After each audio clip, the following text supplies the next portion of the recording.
Hi guys, my self doctor Prashant from Darbhanga medical college.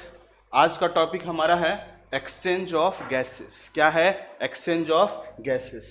तो देखिए exchange of gases में हमें क्या पढ़ना है। सुनिए, सबसे पहले कि ये देखना है हमें कि गैस का एक्सचेंज कैसे होता है, गैस का एक्सचेंज कैसे होता है और कहाँ होता है। आपको इससे पहले हमने बहुत बार बता दिया है कि गैसियस एक्सचेंज जो होता है हमारे बॉडी के अंदर वो कहाँ होता है? लंग्स में। और लंग्स में क्या होता है? एल्वुलाई में। गुब्बारे जैसे क्या होते हैं? एल्वुलाई। और उसी एल्वुलाई से क्या हो रहा है? हमारे गैस में एक्सचेंज हो रहा है, हमारे गैस का एक्सचेंज हो रहा है। एल्वुलाई सो एटमॉस्फेयर से कनेक्ट करता है और ब्लड में। क्लियर है?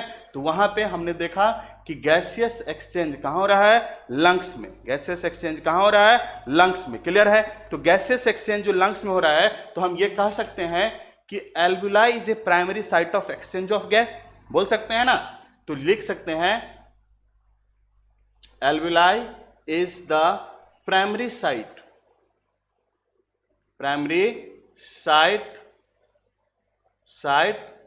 For exchange of gas. Exchange of gas. Clear है? Alveoli is the primary site. Alveoli कहां रहता है? लंग्स के अंदर। तो गैस का प्राइमरी साइट क्या है? गैसेस एक्सचेंज का प्राइमरी साइट क्या है? एल्वुलाई। वो कहां प्रेजेंट होता है? लंग्स में। ऐसे करके बताए थे ना, ये एल्वुलाई होता है, नहीं बताए थे? तो ये है। क्लियर है? सुनिए, उससे पहले आपको एक चीज और पढ़ाना है। ये कैसे जाता है? ये जो है सिंपल डिफ्यूजन के थ्रू जाता है। मतलब सिंपल डिफ्यूजन क्या होता है सर? मतलब ऐसा, यहां से मान के चलो कि कोई परफ्यूम मारे, कोई परफ्यूम मारते ही फैल जाता है, डिफ्यूज्ड हो जाता है। तो वो हम क्या करें? Simple diffusion. सिंपल डिफ्यूजन क्यों कह रहे हैं? क्योंकि इसमें किसी उस गैस को पकड़ के हमको नहीं ले जाना पड़ रहा है या धकेल के नहीं ले जाना पड़ रहा है। मतलब ये है कि किसी कैरियर प्रोटीन का जरूरत नहीं पड़ रहा है और साथ में किसी भी एनर्जी की जरूरत नहीं पड़ रहा है। क्लियर है? तो इसलिए हम कहते हैं कि ये गैस क्या है? गैसेस एक्सचेंज यहां पे क्या हो रहा है? सिंपल डिफ्यूजन के थ्रू। क्लियर है? तो gases exchange bye simple diffusion. Simple diffusion. Clear है बेटा? चलो दूसरा सुनिए, अगर सर ये सिंपल डिफ्यूजन होगा तो ये बताओ कि एक्टिव प्रोसेस होगा या पैसिव? अभी जस्ट बताए हैं, इसको हमको धकेल के नहीं ले जाना पड़ रहा है। और दूसरा चीज इसको कहीं किसी चीज पे बैठा के नहीं ले जाना पड़ रहा है। अरे ना धकेल के ले जाना पड़ रहा है। धकेलने का मतलब एनर्जी लगाना, एनर्जी तो लग नहीं रहा है, मतलब ये एक्टिव हो नहीं सकता। एक्टिव का मतलब क्या? एनर्जी लगना जरूरी है। तो ये क्या होगा? Passive process. क्या होगा? Passive process. क्लियर है बेटा? ये समझ में आ गया? ठीक है। इसके बाद सर गैस का एक्सचेंज हो रहा है, बाहर से एटमॉस्फेयर से ऑक्सीजन आता है, लंग से CO2 चला जाता है। तो क्या सर सपना आ रहा है क्या इसको? मतलब सपना आ रहा है कि यहां तो बहुत सारे गैस होंगे ना बेटा, इसमें एटमॉस्फेयर में तो बहुत सारे गैस होंगे। तो क्या सपना आ रहा है कि भैया तेरे ऑक्सीजन को ही जाना है, CO2 नहीं जा सकता? सपना आ रहा है क्या? नहीं सर, ये सपना तो आ नहीं रहा है। तो फिर ये ऑक्सीजन ही क्यों आता है? कार्बन डाइऑक्साइड ही बाहर क्यों जाता है? जबकि एटमॉस्फेयर में ऑक्सीजन भी है, कार्बन डाइऑक्साइड भी है, नाइट्रोजन भी है। तो फिर सिर्फ ऑक्सीजन गैस हमारे लंग्स के अंदर क्यों जा रहे हैं? Due to the partial pressure. मतलब gases exchange due to the partial pressure. Partial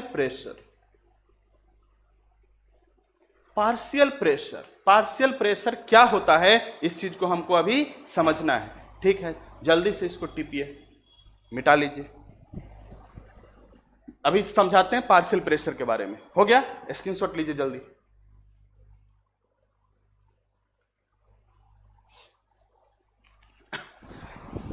देखिए, केमिस्ट्री में आपने पार्शियल प्रेशर के बारे में पढ़ा होगा। पार्शियल प्रेशर जैसे हमने एटमॉस्फेरिक गैस, जो यहां गैस था, इसको एक जार में बंद कर दिया, बुयाम में बंद कर दिया। किसके? शीशा के बुयाम में। क्लियर है? तो इसमें सर O2 होंगे, सर CO2 भी तो होगा, सर N2 भी होगा, और सर NO2 भी होगा, सर NO भी होगा। तो ये डिफरेंट गैसेज एटमॉस्फेयर में था, जिसको हमने पकड़ के रख दिया कहां? बॉक्स में। देखो जब ये एटमॉस्फेयर में था तो एटमॉस्फेयर हम पे दबाव एक बना रहा था, जो हमको फील करता है ना कि एयर हम पे दबाव बना रहा है, प्रेशर दे रहा है। वो कौन सा प्रेशर था? Atmospheric pressure. बताए थे 760 mm ऑफ Hg, वो क्या था हमारा? Atmospheric pressure. तो एटमॉस्फेरिक प्रेशर अलग होता है, एटमॉस्फेरिक प्रेशर अलग होता है, डिफरेंट होता है, समझ में आया? लेकिन ये पार्शियल प्रेशर क्या है? पार्शियल प्रेशर जैसे हमने ये लगाया, मान के चलो एटमॉस्फेयर है, हम पे प्रेशर लगा रहा है, तो सारे गैस का प्रेशर लग रहा है, तो हम कह देते हैं इतना प्रेशर है इस गैस का, क्लियर है? लेकिन जब हमको मान के चलो उस गैस में से ये सब है, तो ऑक्सीजन हम पे अलग से प्रेशर लगा रहा होगा, CO2 अलग से लगा रहा होगा, N2 अलग से लगा। जो अलग अलग प्रेशर है, मतलब इसका जो पार्शियल है, अपना अपना प्रेशर है, उसी को तो पार्शियल प्रेशर। ऑक्सीजन इस वाल पे प्रेशर लगा रहा है, तो ये ऑक्सीजन का पार्शियल प्रेशर हो गया। कार्बन डाइऑक्साइड इस वाल पे प्रेशर लगा रहा है, तो कार्बन डाइऑक्साइड का पार्शियल प्रेशर हो गया। NO2 इस वाल पे प्रेशर लगा रहा है, तो NO2 का ये पार्शियल प्रेशर हो गया। NO इस वाल पे प्रेशर लगा रहा है, तो NO का ये पार्शियल प्रेशर हो गया। N2 इस वाल पे प्रेशर लगा रहा है, तो N2 का ये पार्शियल प्रेशर हो गया, क्लियर है? तो ये सब हमारा क्या देखने को मिला? Partial pressure of different gases. Partial pressure क्या होते हैं? कि ऐसा प्रेशर जो कि गैस इंडिविजुअली किसी चीज पे लगाता हो, गैस इंडिविजुअली किसी चीज पे जो प्रेशर लगाता है उसी को हम क्या बोलते हैं बेटा? पार्शियल प्रेशर, क्लियर है? तो ये इस चीज को हमको देखने को मिला पार्शियल प्रेशर के बारे में, समझ में आया? तो आगे हम मिटाएं, पार्शियल प्रेशर जान गए। और सर सिर्फ पार्शियल प्रेशर जरूरी है? नहीं। क्या गैस को एक्सचेंज करने के लिए सिर्फ पार्शियल प्रेशर का होना जरूरी है? नहीं, उसके बाद भी हमारा कुछ चीज है, जैसे डिफ्यूजन कैपेसिटी किस चीज पे, जैसे मेम्ब्रेन पे डिपेंड करता होगा, उस चीज को अभी पढ़ते हैं। इसको लिख लीजिए, कॉन्सेप्ट मारिए। ये क्या हो गया हमारा? Partial pressure.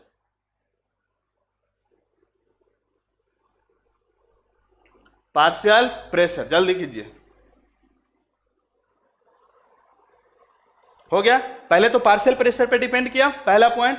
दूसरा पॉइंट लिखिए,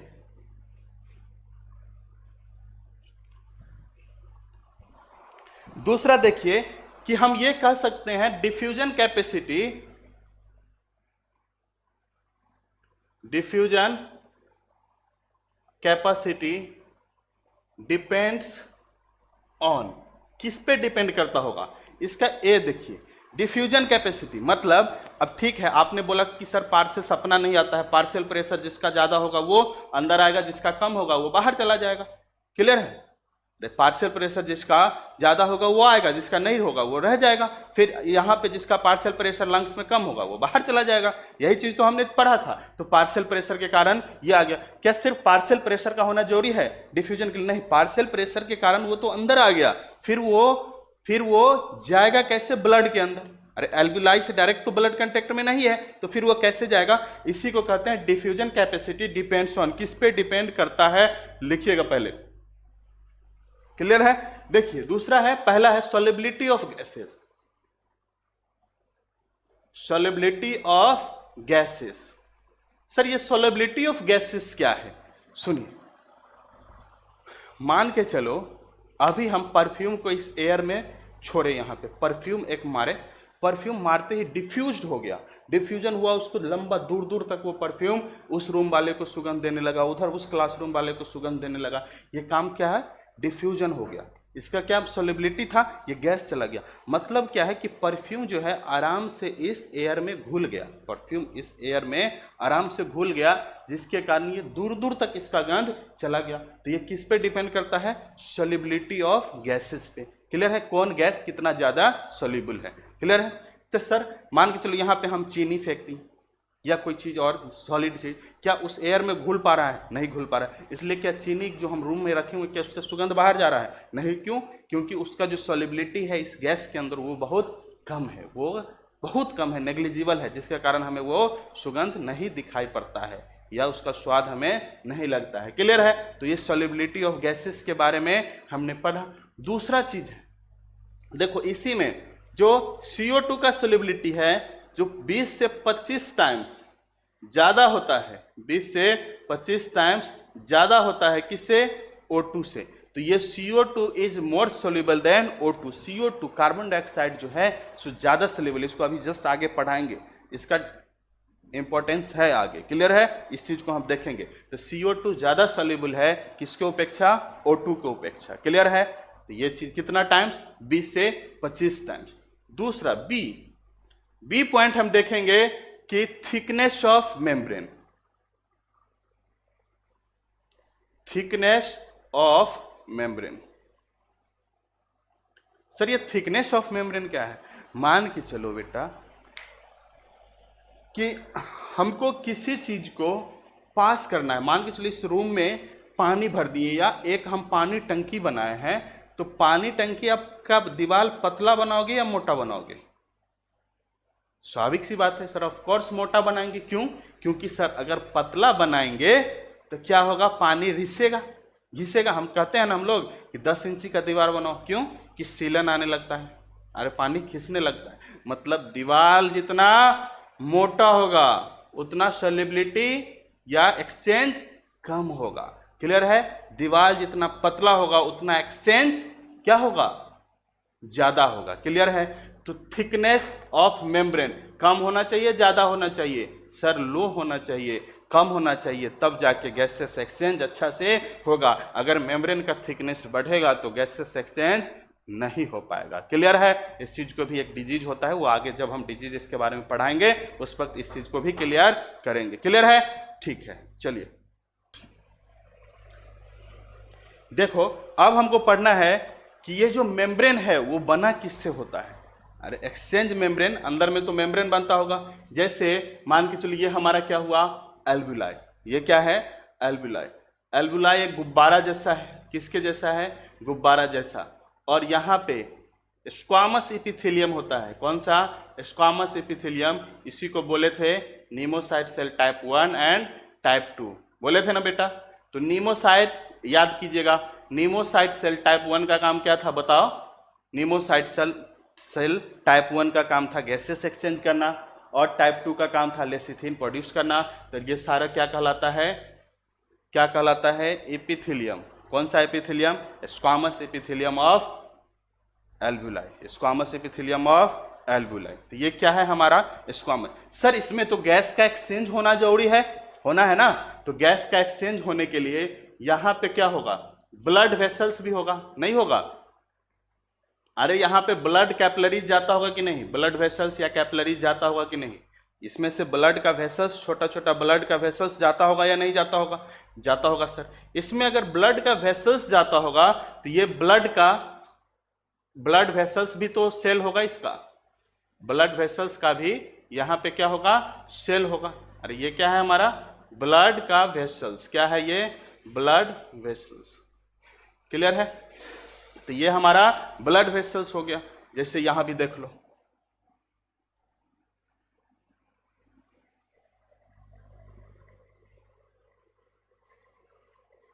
ब्लड वेसल्स हो गया। अरे ये हो गया एल्वुलाई, ये हमारा हो गया ब्लड वेसल्स।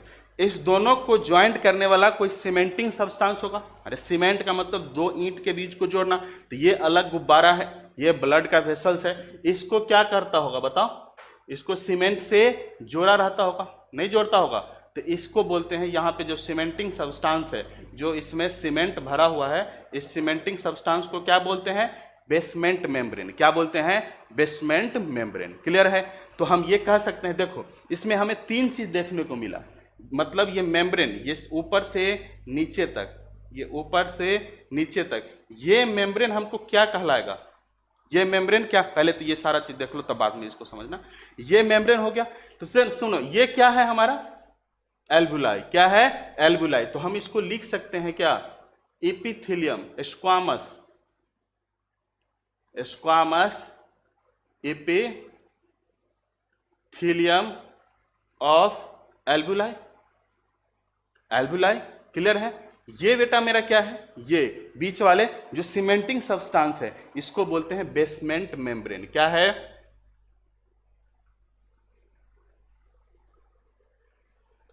Basement membrane. ये मेरा एक और वॉल दिख रहा है, ये वॉल क्या है हमारा, इंडोथीलियम। किसका है, कैपिलरी का, इंडोथीलियम ऑफ कैपिलरी या इंडोथीलियम ऑफ ब्लड वेसल्स, लिख सकते हैं इसको इंडो।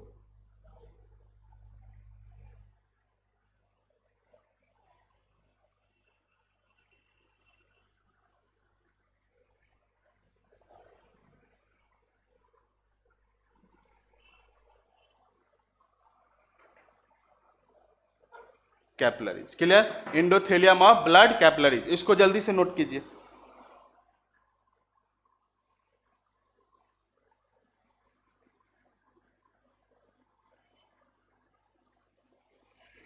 क्लियर है? और ये जो है हमारा डिफ्यूजन मेम्ब्रेन, डिफ्यूजन मेम्ब्रेन। तो हम एक चीज देखने को मिला सर कि डिफ्यूजन मेम्ब्रेन किससे मिलके बना है? डिफ्यूजन मेम्ब्रेन तीन चीज से मिलके बना है। पहला था ये हमारा एल्ब्यूलाई, अरे एल्ब्यूलाई होगा, एल्ब्यूलाई में ब्लड का गैसेस एक्सचेंज होता है ना ब्लड के साथ, तो एल्ब्यूलाई था और ब्लड के साथ गैसेस एक्सचेंज हुआ, तो ये हमारा क्या है? Blood vessels. ये है हमारा एल्ब्यूलाई और ये है ब्लड वेसल्स। तो इसके दोनों के बीच में हमारा क्या हो रहा है? इससे और इसमें गैसेस एक्सचेंज, यहाँ पे गैस आया और इसमें आएगा, यहाँ जो गैस था वो इसमें जाएगा। जैसे ये O2 आया और ये CO2 गया यहाँ से, नहीं तो O2 आता है CO2 गया। तो इसके लिए हमारा मेम्ब्रेन का क्या होना जरूरी है? बहुत पतला होना जरूरी है। मेम्ब्रेन का बहुत पतला होना जरूरी है। तो मेम्ब्रेन हमारा क्या है? पतला है। क्लियर है? तो मेम्ब्रेन बना किस चीज से? पहला हम बताए थे एल्ब्यूलाई किससे मिलकर बना होता है? सिंपल स्क्वामस एपिथेलियम टिश्यू से। किसका है? सिंपल स्क्वामस एपिथेलियम टिश्यू या स्क्वामस एपिथेलियम टिश्यू का क्या बना होता है? एल्ब्यूलाई। ये क्या है हमारा? एल्ब्यूलाई। उस दोनों, ये ब्लड वेसल्स है, फिर ब्लड वेसल्स किससे मिलकर बना होता है? इंडोथेलियम ऑफ ब्लड वेसल, मतलब इंडोथेलियम का। क्लियर है? इसको हम या ब्लड कैपिलरीज बोलते हैं। ये दोनों किसी चीज से ज्वाइंट रहता होगा, तो ज्वाइंट में बीच में कुछ सब्सटेंस रहता होगा, उसी को हमने बोला बेसमेंट मेम्ब्रेन या बेसमेंट सब्सटेंस। क्लियर है? तो जिस ये तीनों मिलाकर क्या बनाया? Diffusion membrane. और इसी डिफ्यूजन मेम्ब्रेन इतना पतला होता है जिसके थ्रू गैसेस एक्सचेंज आराम से हो पाता है। क्लियर है? तो इस चीज को हमने अभी देखा। चलिए जल्दी मिटाइए, मतलब लिखिए जल्दी। देखो अभी हमने जो गैसेस एक्सचेंज चालू किया था उसमें पार्शियल प्रेशर बताए थे, और ये पार्शियल प्रेशर का टेबल है। इस टेबल को याद करना बहुत जरूरी है, और ये टेबल एनसीईआरटी में भी दिया हुआ है, आसान है याद करना। क्लियर है? ये सारा धीरे धीरे आपको याद हो ही जाएगा। समझ में आया बेटा? तो जैसे देख लो, हमने बोला कि partial pressure of gas, partial pressure पहले बताए थे कि ऑक्सीजन का अलग होता है, CO2 का अलग होता है, N2 का अलग होता है। तो यहाँ पे हमको देखने को मिल रहा है, और एटमॉस्फेयर में अलग होगा, हमारे बॉडी के अंदर अलग होगा, कहीं अलग होगा, हर एक जगह अलग अलग होता है। और हम पार्शियल प्रेशर किस में ले रहे हैं?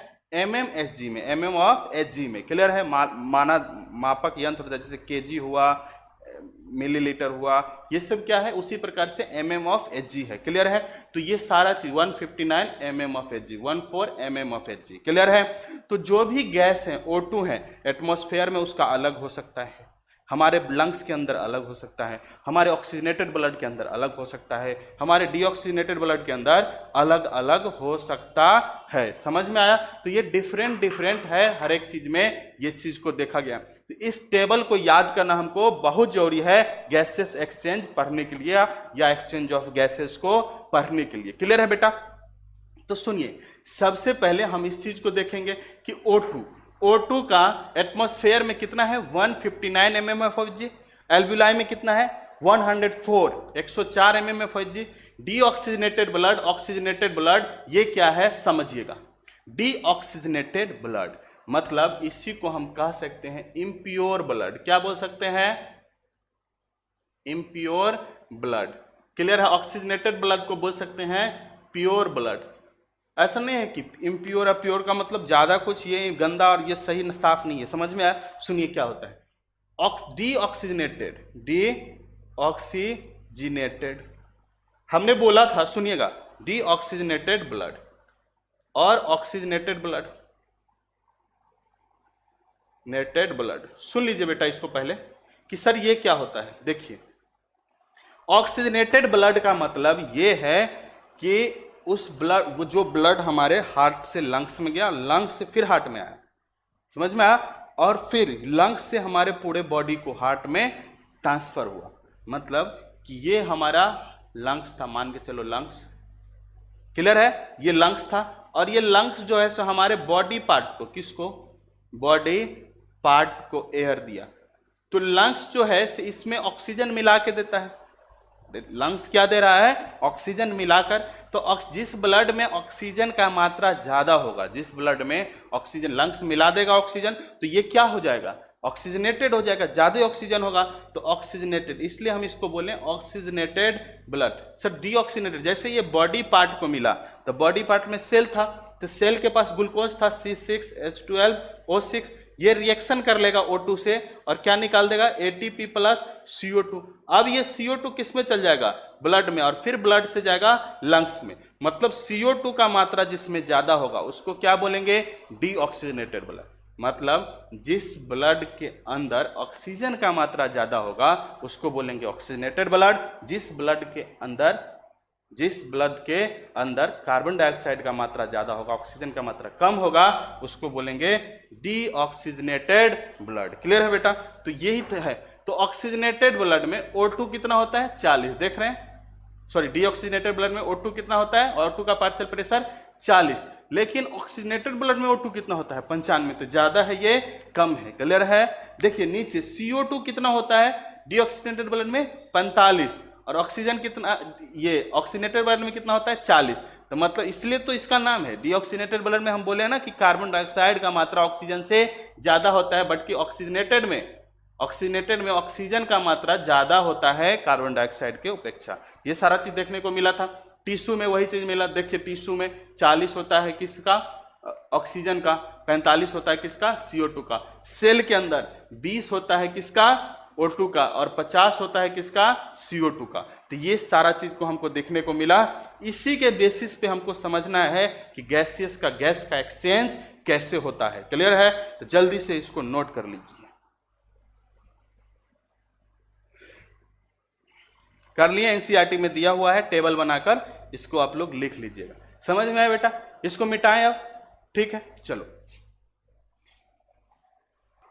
हाँ चलिए, इसमें अब हमको देखना है कि अब वाकई में ऑक्सीजन और कार्बन डाइऑक्साइड का गैसेस एक्सचेंज कैसे होता है, इस चीज को अभी हमें जानना है। क्लियर है? तो इस पे जानने के लिए ना ज्यादा बड़ा सा डायग्राम बनाने की जरूरत नहीं है, सिंपल सा छोटा सा डायग्राम बना लेंगे, रफ, जो आपको बनाने आता है। क्लियर है? हमें भी नहीं आता, आप भी बना लोगे बढ़िया से। चलो, ये है हमारा लंग्स। क्या बेटा? लंग्स। ये क्या है हमारा लंग्स? लंग्स है जिसमें एल्वियोलाई पाया जाता है, वहीं पे हमारा क्या हो रहा है, गैसियस का एक्सचेंज हो रहा है। बीच में हार्ट भी होता है, उस चीज को हमने लिख लेते, उधर कर लेंगे। क्लियर है? देखिए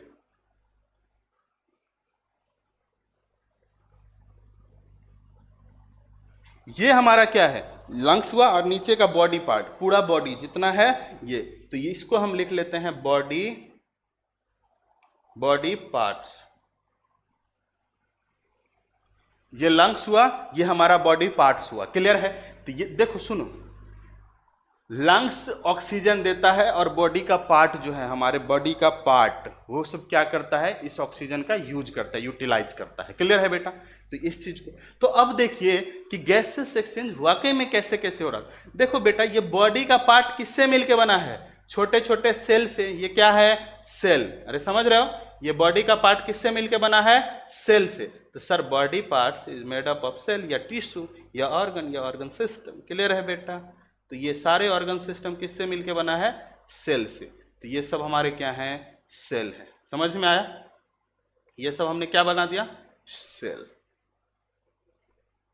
क्लियर है? देखो बॉडी के पार्ट में हम ये कह सकते हैं कि यहां से जो है बेटा एक वेसल्स निकल, सॉरी चलो यहां से निकला क्या, ब्लड वेसल्स निकला और इसको दिया, किसको दिया, बॉडी के पार्ट्स को दिया ना। चलो ये बॉडी का पार्ट से ब्लड वेसल्स अंदर गया था, ये अंदर गया,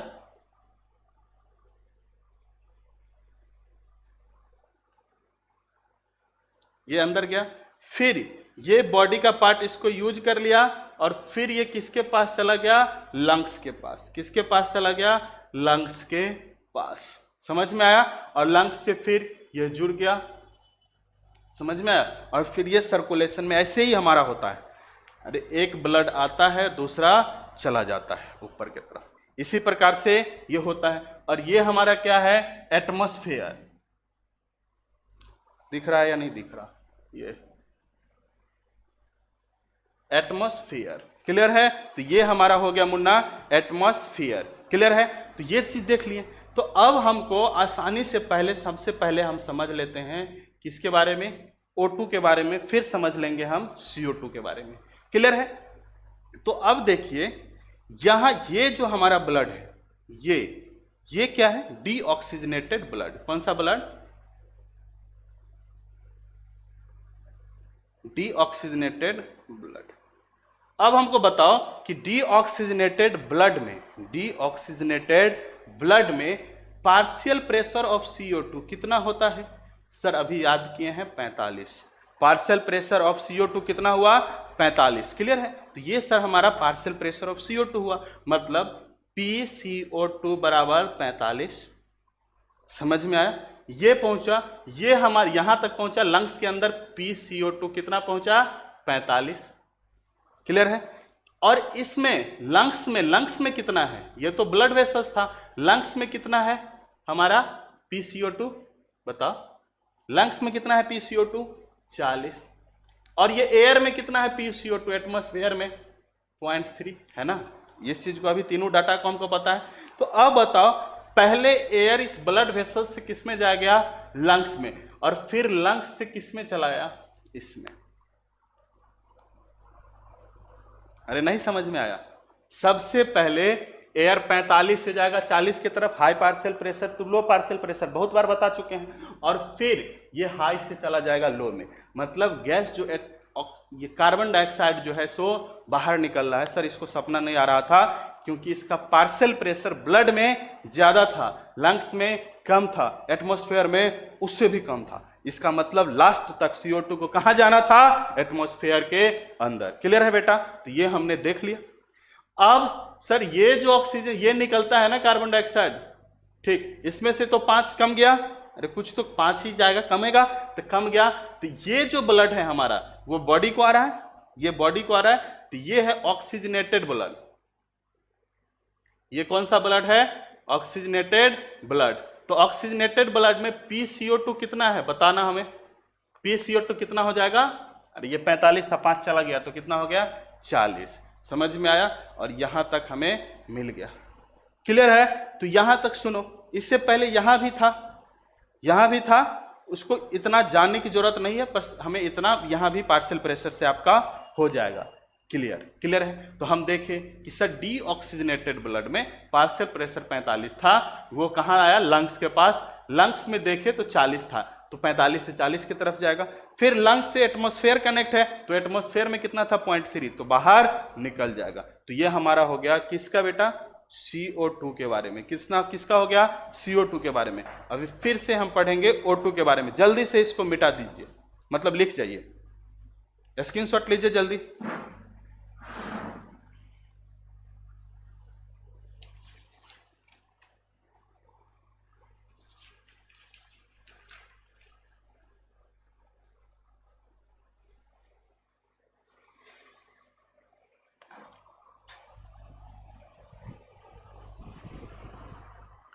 हो गया? सुनो, अब देखो हमको सबको बताना, अब किसके बारे में लिखना है? O2 के बारे में। किसके बारे में? तो सब PCO2 को मिटा दिए। आप अपना में मिटाइएगा नहीं, दूसरा लिख लीजिएगा, ठीक है। चलिए, ये सर डीऑक्सीजनेटेड ब्लड जा रहा है, सर ये ऑक्सीजनेटेड ब्लड आ रहा है। क्लियर है बेटा? तो सुनो, एटमॉस्फेयर में पहले चलो, डीऑक्सीजनेटेड ब्लड में PO2 कितना था? कोई बताएगा? डीऑक्सीजनेटेड ब्लड में PO2 कितना था? 40। हो गया? अरे समझ में आया? चलो ये पहुंचा लंग्स के पास, तो PO2 बराबर हो गया 40। अरे आया, लंग्स के पास आया। देखो इसमें कितना था? लंग्स में कितना था? 104। लंग्स में कितना था PO2? 104। और फिर एटमॉस्फेयर में कितना था PO2? 159, 159। तो सर एक बात तो समझ में आ रहा है क्या, कि 159 से 104 के तरफ आएगा, और 104 से 40 के तरफ आएगा। क्लियर है? तो इसमें कुछ मिल गया सर, इसमें ऑक्सीजन कुछ मिल गया ना। पहले ये कम था, 40 था, तो कुछ ऑक्सीजन मिल गया। तो ये लंग से जब बाहर निकलता है तो ये PO2 बराबर कितना हो जाता है? 95। PO2 कितना होता है? 95। क्लियर है, ये चीज को हम देखें। और PO2 जब 95, जब हम आते हैं सर टिश्यू के पास, टिश्यू के पास PO2 कितना है, इस टिश्यू के पास कितना है PO2, कितना है 40, और ये कितना है PO2 95। अब ये सारा एयर को किसको दे देगा, ऑक्सीजन को इधर वाले को दे देगा। इस समय समझ में आया। और फिर ये बाहर निकलेगा और बाहर निकलते ही ये कितना हो जाएगा 40। तो हम इस चीज को समझ ले। सबसे पहले देखो कुछ भी नहीं, आसान सा तो है। डीऑक्सीजनेटेड ब्लड में PO2 था 40, ये पहुंचा लंग्स के पास, लंग्स के पास पहुंचा तो लंग्स के पास देखता है PO2 104 था। उससे पहले ऊपर में एटमॉस्फेयर में हवा में देखता है तो PO2 159 था। तो मतलब सर 159 से तो लंग्स में आ गया, फिर 104 था, 104 के बाद देखा कि ब्लड वेसल्स में कितना है 40, तो उससे ब्लड वेसल्स में आ गया और वो 40 बन गया कितना 95। फिर पहुंचा टिश्यू के पास, टिश्यू के पास जो ब्लड वेसल्स पहुंचा उसमें 95 था और टिश्यू के पास था 40, फिर 95 से 40 की तरफ चला गया। और इसी प्रकार से पूरे का पूरा गैसेस एक्सचेंज का साइकिल O2 CO2 का चलते रहता है। हमारे हिसाब से ये क्लियर हो गया होगा। क्लियर है बेटा? चलो आज का टॉपिक हमारा गैसेस एक्सचेंज के बारे में समाप्त होता है। जय हिंद।